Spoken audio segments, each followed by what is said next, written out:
All right, I'm not sure if anyone's going to join today, so we will see if they do. If not, I can kind of do a little bit of my own presentation, and we'll just take a look and see.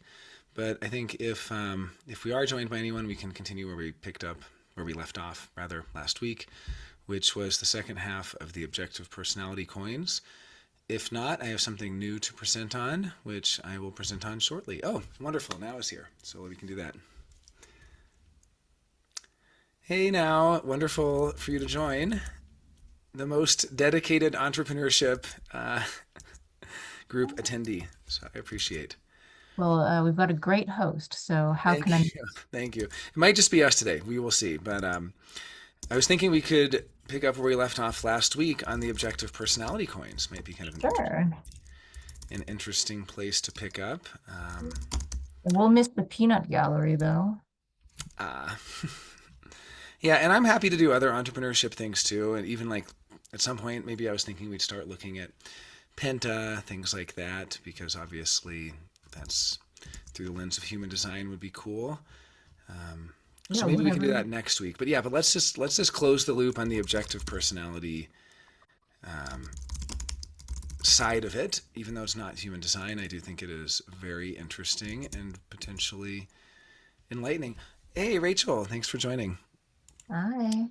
Hi, Hi hi. guys. So So I do you was think it's thinking we good, would like just just for me, not having not having an objective personality background, it's good for me to see what is the body graph say and what does it not say, because there's some tricky stuff, like the body graph is not your personality, not right. There's personality. personality activations, but it's Yeah. not going to really tell you certain aspects of yourself that are, I guess we could almost even say, go beyond, I believe personally, go beyond one life, because we know that the personality crystal reincarnates. And so obviously the body graph is different every time. And so the body graph really is showing you how you, in this life, are designed to work in the Maya and to move through the Maya and how you're meant to operate. So I think starting next week, we will look at either Penta or Wa, or we can look at, like the BG5 side of it, or we can look at personally, like how people make money, like Ra's money course. So we'll just kind of see what people are interested in, bringing it back to human design. But again, that is kind of how you're designed in this life. Like in this life, I have third line nodes, so I'm designed to take a certain path and maybe even connect with third line people more, and things like that. But that's very different than my personality, which I'm of the belief that the personality stays the same life after life. And so it's kind of fun to look at the personality and be like, okay, yeah, now as a generator, this life, and yet she has the same personality that she may have had as a manifester in a previous life, or as it's kind of an interesting question too. Like, what types do you think you had in past lives? Like, do you ever think, if you were a manifester and now you're a generator, it's kind of takes some getting used to, things like that, you know? So, Right. Do you find that, I don't want to take us too far off course, but do you find that you are remembering, or you're more tuned in to your parallel or your past incarnations just as you get deeper um into your experiment? not really from the human design side of it. And in fact, some people I know have been in human design 20 years have no interest in past lives or memory of it. I think for me as base two, it is kind of very relevant to base two, because base two is deeply connected to past lives. It's all about the tempering of the spirit, and it's connected to the past. It's I remember is its keynote. So literally it's like the memory of what came before. And yeah, I think base two, oh, and then Rachel's joking. She's saying, we're gatherers here. It's fine to go off course. Yeah. We panic when we can't keep our options open. So you'll notice I said for next week we have at least three options. I always like to have extra options.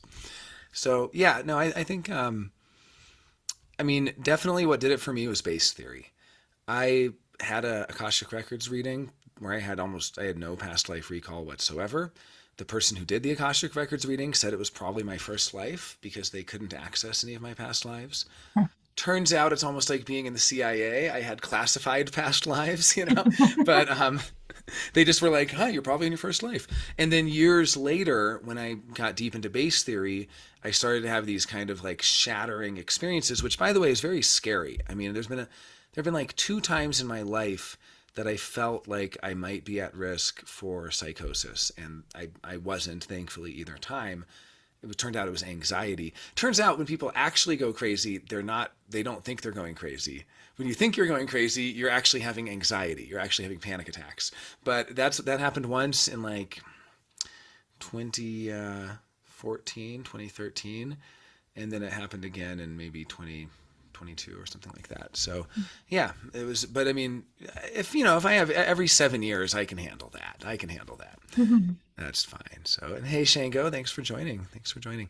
So, yeah, I mean, I'm not positive that we keep the same personality type life after life, but I guess it seems that way to me, and it seems kind of like, in some sense, that is the overarching thing that we experience as who the person really is, like their personality crystal. Comment? Yeah, so this is really interesting. Basically, your astrology chart is your personality without the design. So, in that sense, like, because I know there's different astrological beliefs that, like, certain parts of like, I read this one Barbara Hand Clow astrologer that's like, you incarnate at the same time with your same ascendant degree over and over again. Because that's like the most personal point, and like, who knows what the hell her actual like thing is based on. But and then there's other people that say you're always incarnating on the same nodal trajectory or whatever. Or is it that you're saying, like, even is it this personality, sun and earth, that may maintain and like. No, it's not. I mean, first of all, just to touch on this, and then we'll go back to the topic at hand. But basically, for one thing, according to Ra, in his Rave Cosmology, the design crystal does not reincarnate, but then he directly contradicts himself and pretty much demonstrates it must reincarnate. And I think the way to understand this is he's saying for most people, the design crystal does not reincarnate. It simply has one life and goes back to its bundle. And what Stephen Rebolito actually told me is that Ra confided in him that the vast majority of people don't reincarnate at all. That the vast majority of people, it's their first and only life here. So then later, though, I discovered that Ra actually said in his discussion of the Uru, this curious thing that during his encounter with the voice, he met this man who brought him the Uru crystal. And he said that he and that man used to be incarnated in the same life together. And I was like, well, that's bizarre. How is that possible? And then later he explained it. In a different place, Ra said, during his encounter with the voice, he got to see all of his past lives. He was staring into a pool of water of the statue of the goddess Tanit, and he saw all these faces. His own face changed and so on. And he said he saw all the lives of his personality crystal and his design crystal. And then he laughed and he said, this is what gets past life researchers so confused, is that you don't have a single lineage of past lives. You have 2 lineages of past lives. So we identify as our personality. That is the thing that we generally recognize as the personality. And yet the personality couples with a different design crystal each time. It's almost like each year of school you go to, you come back for the next year and you have a new bunkmate. You have a new roomie for that year. And for that life, you're coupled with another crystal. And so at any given, you're saying it's like Quato on Total Recall, 2 lives in 1. Yeah, it's kind of like that. I mean, the design crystal is like this odd bedfellow that we have. And so that's what's confusing to people. And that explains how Ra could say that he shared a life with this other guy. It also explains what they call dual incarnation. So far, there's no convincing evidence of trinary incarnation, even though some people have really far out beliefs, like one person could be incarnated in 20 different people at once. Something. So far, there's zero evidence of that, but there's a lot of evidence of dual incarnation, and that's very confusing for people because, like, if you read about, for instance, the current incarnation of Beethoven, theoretically, on reincarnation research, they found 2 different people who both very convincingly seem like they were Beethoven. And they're like, how is this possible? Well, one of them could have been Beethoven's personality crystal. The other could have been his design crystal. And one dude is a world famous classical musician and the other's a pizza guy who literally works at a pizza place. So it's like maybe that's the design crystal, you know, like he had something of Beethoven in him, and he's been surrounded by Beethoven synchronicities his whole life, and he's been surrounded by Beethoven phenomena. It's kind of like archetypal synchronic resonance, this synchronistic field that surrounds the person, and yet they both were Beethoven in some sense. So it really is this explanation how two people could have both been the same person. It's just one was the personality and who we more recognize as the personality, and the other was the design. And so, like, I think the guy Ra was talking about was probably the design crystal of William Quan Judge, and Ra himself was the personality crystal of William Quan Judge. And that's why, if you look at pictures of this guy he was talking about, and you can find his name and everything, there's some resemblance, but he doesn't seem, he didn't have the personality of William Quan Judge. Ra did. And so what I'm saying is that it seems that the personality crystal has a personality type. It seems like that's what we're studying in objective personality, Enneagram, any of these personality systems, and that this is the personality crystal's basic configuration, life after life after life. And each year of school we go to, we reincarnate, you know, each life I'm saying, and we get matched up with a different design crystal. And we're kind of with that design crystal for that life. And then we decarnate, and then we reincarnate as the same personality crystal with a new design crystal, a different design crystal. So it's like, for me, Jonah, I have two lineages of past lives. If you were to follow my personality crystal back through each incarnation, there's actually a ton of branches. It's like a family tree almost. It's like there are many, many branches, one for each life, unless you end up sharing the same, with the same, you know, incarnation with the same design crystal again. But in any case, bringing it back to entrepreneurship, I think what this is really saying is like, knowing your body graph knows how you're designed to operate in the Maya, what you packed in your bag for this year, what you came equipped with this year, you know, what you're here to do, what your purpose of this life is. Knowing these things about you, this is sort of your core configuration that you bring with you as a passenger, and this is what's going to make you freak out as a passenger. This is what's going to make you, you know, be challenged. And I think following strategy and authority is what allows you to go into those really uncomfortable places. I'm an intuitive. Sensing makes me uncomfortable. If I know that about myself, then I can help the passenger relax and surrender to following my sacral authority.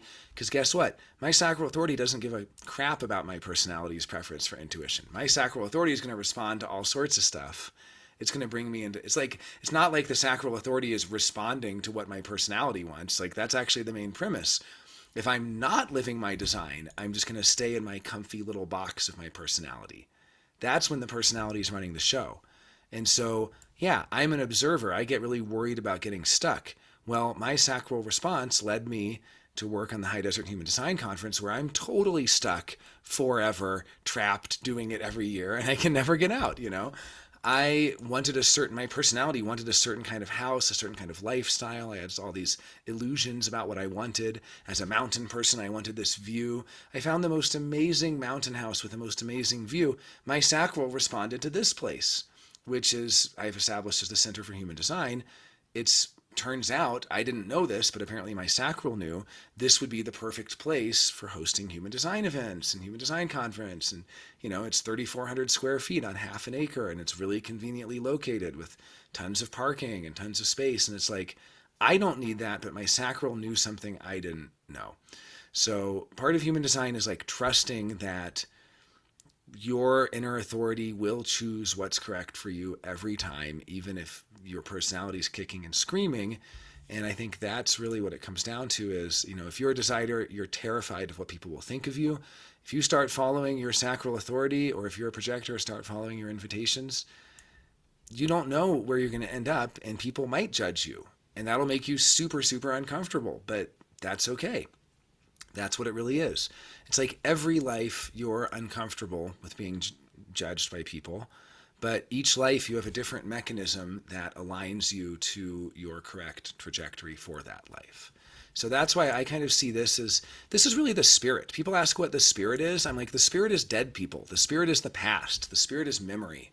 The spirit is like really, it started raining right when I said that. You guys can't see, but it's like raining outside, like really, really heavy. I guess you can't see it, but it just started thundering and pouring down. Anyway, that's what the spirit is. The spirit is the whole history of every lifetime you've ever had, culminating in who you are now. And that's why the spirit is not a big part of human design. It's part of it, sure. I mean, in some sense, it is the G center, the connection to the spirit, what your purpose is. But human design is also about the body, and it's also about all these other things. So that's my little preaching for the day.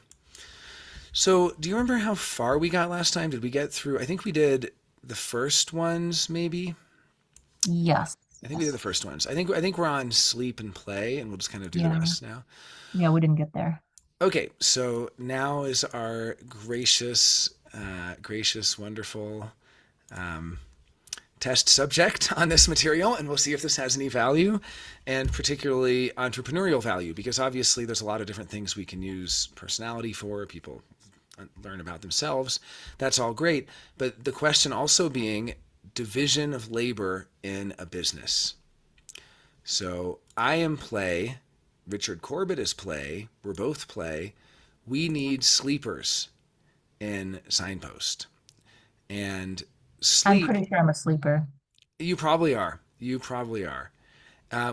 What makes you think you're a sleep person, just off the top of your head? Because I need time. I'm just thinking back to school. Like I always needed time to review my notes from lecture. Like I couldn't, it was hard for me to take things in during lecture. I had to go back and, you know, go over my notes, Yeah, prepare, let to it kind of sink like in. disconnect from other people to then see how you really feel about it, or to Yeah. really learn it internally, right? Yeah.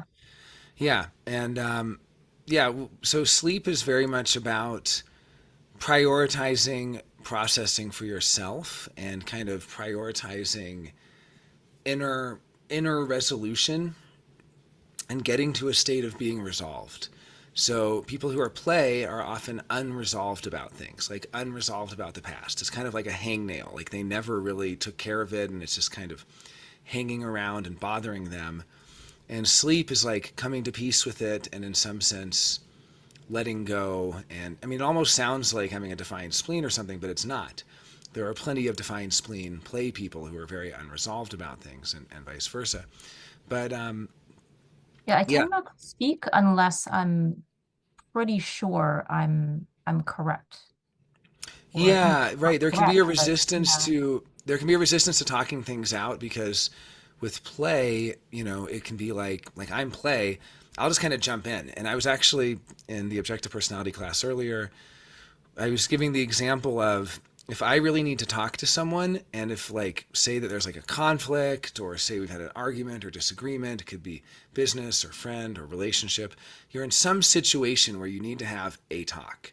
What I will do as a play person is I will put off, I mean, processing it because I want to process it with them. So I'm a little bit like, I want to hear what they have to say. I want to be able to say what I say. We need to come together and process it together. What I've noticed with sleep people is they'll kind of know how they feel going into it, and they'll be a little more prepared in a way, almost like, you know, I feel this way, and it's kind of like they've already resolved it somehow internally. So Is that what Rachel, you're saying? Do you decide on your own or with people when you break up? Yeah. I think I mean, like, it's not that cut and dry, maybe, but like, I have some friends, some girlfriends that are asleep, and like, I'll be like, so have you talked to Tom or whatever? And she'll be like, no. And I'll be like, okay, well, what's up? Like, just haven't seen him. Or she'll be like, no, I don't want to talk to him until I know what I'm going to say and how I feel. And I just don't know yet. And so I'm waiting. And I'm like, well, don't you think when you see him, you may feel differently? And she's like, no. And I'm like, oh, okay. yeah, Whereas me, if I'm in a fight with somebody, I'm like, oh, I don't know. It could be this, it could be that. It's probably over. And then when I see them, I'm like, oh, anything is possible. It's like totally like what's happening. So it's like I like, and so if somebody's like, have you talked to John? I'm like, no. And they'll be like, and I'll be like, why not? I'll be like, well, because we haven't seen each other. And then it's like, well, when are you gonna see? I don't know. And then what's gonna happen when we see each other? I have no idea. It depends on when it is. It's just like there's completely like this big unknown that requires the other person to actually find out the answer, versus like there's this big unknown which requires eliminating the other person to figure out the answer. That's a great way of explaining it. And yeah, I think in the context of business, the play heavy business is going to be a little bit figuring it out as they go and maybe not realizing what they already have or organizing what they have. So, Signpost, for instance, we've done so much content, but we're kind of always doing new things. And actually, it would probably behoove us to not do so much new. It would probably behoove us to actually, go back and look at what we've already done and organize that and clip it and edit it and kind of make it concise and sort it out and say, well, this wasn't very useful, but this is really good. And it's kind of like if we have a Netflix catalog of videos, why is it so hard to find them? We can go over what we already have. So I think from a business perspective, what this is really saying is as sleep, you may err on the side of being over prepared, and it's going to be healthy for you to jump in before you're ready. So you might kind of be in this state as a sleep person where you're like, I need more time. I don't want to jump in until I know, we're not ready to launch yet. And there was this saying from Techstars that if you launch and you're not embarrassed of your first iteration of your product, you launched too late. You should have launched sooner. So, but I mean, they're both valid, right? And they both have their issues. Like at Signpost, we kind of just jumped in, great, but we're spending a lot of energy and we're not really efficient about using what we already have. We're kind of just like throwing more things at the wall. Sleep is very efficient and organized and is kind of like, let's get it all right so we can get it right the first time so we can launch with the right thing. Similar to Consume and Blast, we'll see that in a moment, where Consume wants to gather more information and Blast is like ready to just get started. So there are interesting combinations. Like if you're a Sleep Blast person, that's going to be very different than if you're a Sleep Consume person. So yeah, let's look at the next ones then. Let's look at the difference. Yeah, so Rachel thinks that you are Consume. So Consume is wanting to gather more information. You could be, but I actually was leaning towards Blast. I was leaning towards Blast. I don't know. We'll see what you think here. The reason I was leaning towards Blast is that to me, when I look at what Blast is really good at, it's really good at sharing what they already know. And so if you're Blast and Sleep together, it's like double familiar because both of these are concerned with the familiar and not straying into the new. And if you're Sleep Consume, it's like double self-oriented. And you don't seem as self-oriented to me. You could be. But that's kind of like, what's interesting about these is like, we know Sleep is the same old story about the self. Consume is a new random story about the self. Play is a new random story about others, and Blast is the same old story about others. So basically there's like interesting ways of putting them together. Like Sleep combined with Consume is double self. Very self-oriented. It's very much like I am doing this, and I'm experiencing that, and I feel this. It's like it's all very self-oriented. Play Blast is very other-oriented. Consume Play is very new-oriented. That's me, and that's also Rachel. We're both very new. We're kind of looking forward to the new. And then Sleep Blast is very old-oriented. It's like, what's familiar, what's safe. Safety is in familiarity. But I mean, Sleep Consume might make sense for you because you're interested so much in doing, I guess here's the real question for Consume for you. Are you looking forward to taking in things for the self? Do you get really excited to go by yourself to a gallery show or to a restaurant or to a movie? Or do you really look forward to having that meal that you're going to savor by yourself? Like Consume people like really look forward to like the reward of the self because they're so invested in the self. Blast is way more looking forward to sharing known information with others. And I put controlling others, it's not in a bad way. I meant like building a team, like getting your team all on the same page, making sure they get their work done, like working with other people, collaborative, and sort of being in charge. So, I mean, it's not always obvious. I'm in charge of HDHD and I'm a consume person. So it's not like everyone who's in charge is a blast person. It's just like the conventional boss is blast because they have no problem telling people what to do conventionally in the conventional idea of it.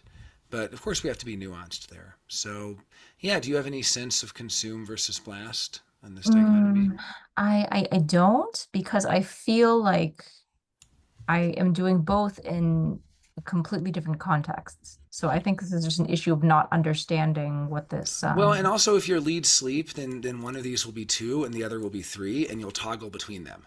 yeah, If yeah. you're a lead sleep person, maybe, right? Or one could be two and then play could be three. Play can't be second because there's certain rules about the ordering. Like if you're a sleep person first, then you can't have play second because they're like so opposite. But you could have it third or fourth. Well, okay. I definitely see blast. Rachel sees consume, but not. I'm not so strong on my assessment. It's not like I'm like you're obviously blast. Like I could be convinced. Sleep definitely seems like the more obvious one in that you do seem like very reflective and contemplative and processed, resolved. Like things are resolved for you. You're not coming in with a bunch of unresolved open loops and like things that are catching up with you and stuff like that. Like you're all caught up and it's not like you have a bunch of stuff that you're pushing away that's kind of catching up. So sleep definitely. Consume people are all about doing things for themselves. So like the example, the founder of this system, objective personality, he's lead sleep and he's a sleep blast guy and he has low consume. And the way he describes it is that he has a favorite almond butter from Trader Joe's that he loves more than anything else, but he can't bring himself to go get it. He has to have a reason, another reason.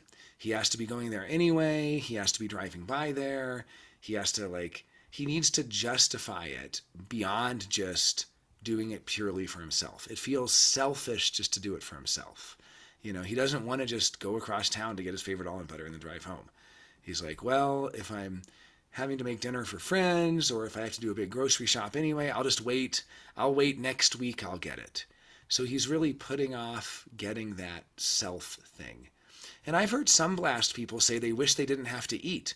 And I'm a consume person. I'm like, are you kidding me? Like that's like my Mhm. favorite time of the day. Like I wake up in the morning thinking about what I want to eat that day. Like or watching my favorite TV show. Like a TV show will come on once a week and that's like my sacred time. I'm like, don't talk to me during my favorite show. This is my consume time.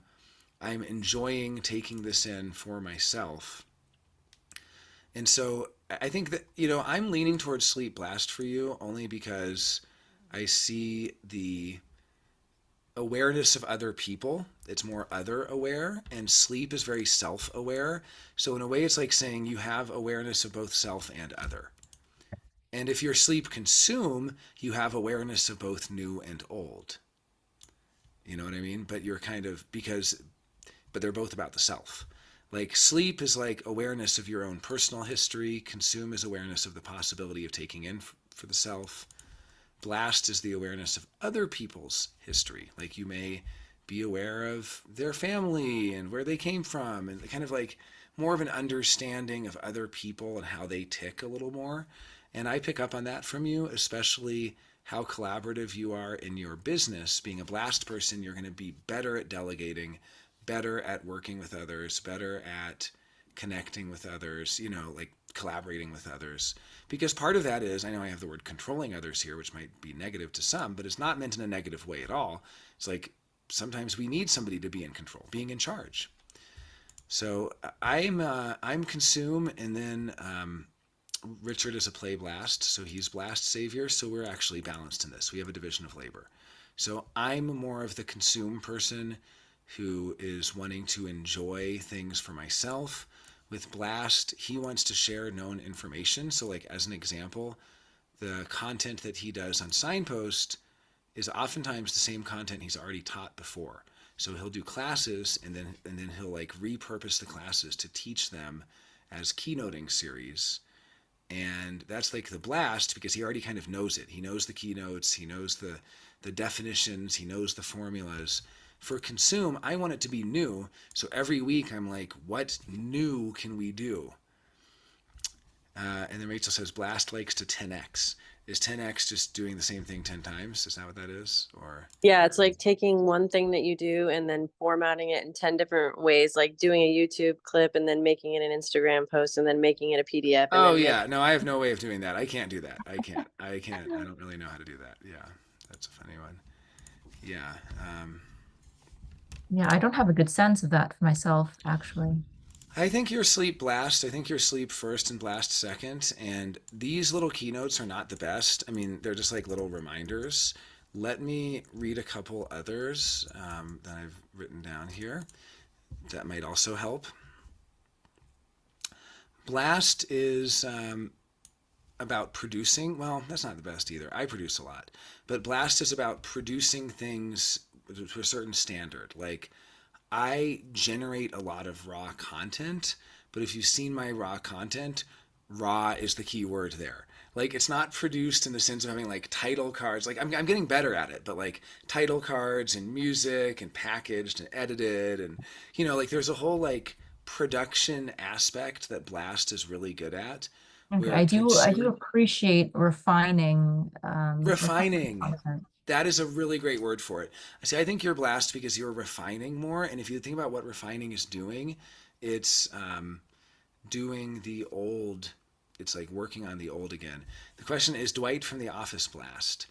I actually don't know, and I wonder if they've done the actor because actors usually, not always, play their So type. So is I've that seen, Rainn Wilson?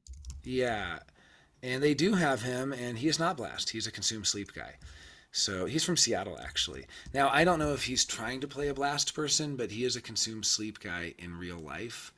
Consume sleep people are nicknamed mopes. So I guess he's probably kind of a mopey guy. And even in the show, he's withdrawn. I mean, if you think about it, consume and sleep are double self. So they're like the double about them. Like sleep is like what they already know. It's like same old story about themselves. Consume is new random about themselves.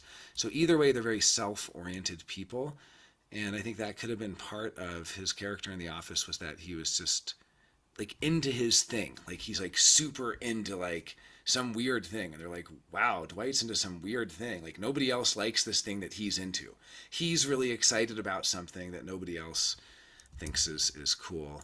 And then I wonder what Steve Carell is. I would think he's a play guy, but that's just my guess, just because of how. Hey, everybody! He's like a play. Yeah, he's a consume play. He's a consume play guy. So in real life, anyway, Steve Carell is. And then who is the guy who played Jim on The Office?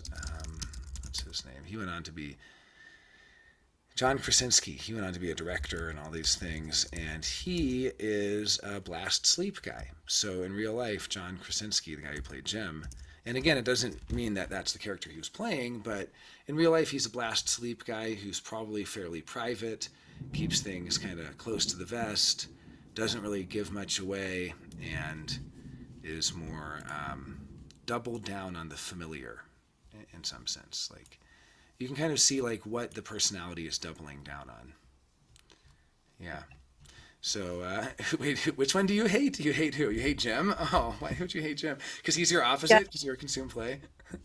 No, I just hate Jim on The Office. Yeah, It's just his character was kind of annoying to me too. I don't know. I But I really always usually think love sleep blast people. They're kind of, because I'm a consume play, it's kind of like opposites attract. I'm usually like all about the sleep blast because I really respect that they have like a take charge attitude, which I really like, and they don't have to explain themselves. I always feel like I have to explain myself. Like with my consume play, I'm always like, I will explain to you why I'm bossing you around because I don't want to do it. And then they're just like telling you what to do. They're just like, pick that up, move there, and I'm like, why? And they don't really tell you. One of the funniest ones, I've had a blast sleep guest staying at my home. And wow, it's like thunder and lightning coming down, by the way. It's really wild. I wonder, I guess it's not. Sorry, it's kind of crazy out. Jeez, I don't know. But anyway, I've had a sleep blast guest here, And it's kind of like I start to figure out. It can feel a little bit manipulative. I mean, it's not manipulative, but she really wanted to clean the house, so we all cleaned the house, made it super nice. And then the next day, she had a big party, or she like told us, she's like, by the way, I'm having a bunch of friends over. So she's like wanted us to clean the house so she could have friends over, but she didn't tell us. Like I would have just been like, I want to have friends over. Can we clean the house so that it'll be nice when the friends come? And I would have said yes, but instead she's just like, we gotta clean the house. Like this house is so messy. I'm like, okay, we're cleaning, and we're kind of like kicked into action, and we're all cleaning. And then later she's like, oh, by the way, I'm having a bunch of friends over. I'm like, okay, well, I'm on to you. I see why you kicked the tribe into action. But here's a couple other little descriptions of the blast and the consume, the difference there. So let me see, I have a couple of my notes here. Consume is always wanting to take in more, and it's always trying to be filled up with more. Blast can be like content with what it has. So it's not always trying to take in more. It's actually wanting to get started. It's like we've taken in enough. We don't need more info. Like let's just get moving. Let's get started. So this will actually really help. Sleep blast is like more balanced than a sleep consume in terms of the getting started. You know how I was saying like, oh, your sleep, you might want to just jump into things before you're ready. Well, you have blast. That helps you jump in before you're ready. Like that kind of counteracts. Like sleep is like, I need to process first. But blast is like, but we don't need to gather any more info. We have enough information. It's like even erring on the side of not gathering info. Kind of just being content with the info you have and like, what can we do with what we have? So an example would be like, with Signpost, we have like hundreds of hours of content. It's not easy to find, and we're not really doing anything with it. So what we could do if I were a blast person would be like package it up, produce it, turn it into ebooks, turn it into clips and Instagram posts, turn it into specials that have like 5-minute clips of the best of. 10x it, exactly, Rachel. I need a blaster to 10x what we got, because I'm just not I feel good like at I'm that. scheming just as you're talking. It's what? I feel like I'm scheming just You're as scheming. You're coming up with all the things to do. You're like, well, yeah. No, exactly. That's the blast. The blast is a little schemy. But see, I love it. I think opposites do attract. And I don't think it's like human design where it conditions us to be the not self. I see it more as like division of labor. It's like projectors work with generators. Consume works with blast. Like it's actually healthy. I see it as a very healthy division of labor. And actually, they do have a compatibility kind of calculator in objective personality. Well, compatibility / attraction, which of course don't have to be the same thing. But basically, it's the opposite. So like, I'm an observer. I'm more attracted to deciders. You know, I'm intuitive, I'm more attracted to sensors. I'm feeling, I'm more attracted to thinkers, and like down the line. And so it is this kind of funny opposites attract. And I think obviously there can be challenges of being such a different person. Like you need to like bridge the gap to understand each other. But once you do, it's like a huge relief because you have such a division of labor with that person. You're kind of like, I can just keep consuming and inspiring them with all the new random I'm taking in. They can keep blasting and turning that into something that's valuable for others. So you see that with the founders of Objective Personality, who are very opposite in a lot of ways. Dave is a sleep blast guy. Shan is a play consume gal. And, you know, Shan is sensing thinking. Dave is intuitive feeling. Like you really see they have a lot of opposites, and it makes them more well-rounded as a couple. When you see couples where they're both really on the same side, there's all these gaps. And the gaps are like, they're kind of void on the other side. They're ignoring and not doing some of the other side there. And then Rachel says she feels like she's less attracted to sensors and most annoyed by thinkers. You say that, but now that I know your type, I'm going to find your theoretic most attractive man, and we're gonna see. We're gonna put that to the test, Rachel. So no, it's not, it's not like we make decisions that way. It's more obviously we're making decisions using strategy and authority, and we love who we love, and we end up with who we end up with. But I have noticed there's a lot of attraction, for better or worse, to the opposites. The lights are literally blinking. If the power goes out, that's why. This is crazy. Like, this is like flood level. I don't know if it's coming through. I don't know if you guys. Sorry, I know this is the mic here. Yeah, I don't know if you guys can see that, but it was like literally it went from like blue skies and sunshine to just like floodplain. Like I don't know what's going on here, but anyway, I think we will wrap up for the day.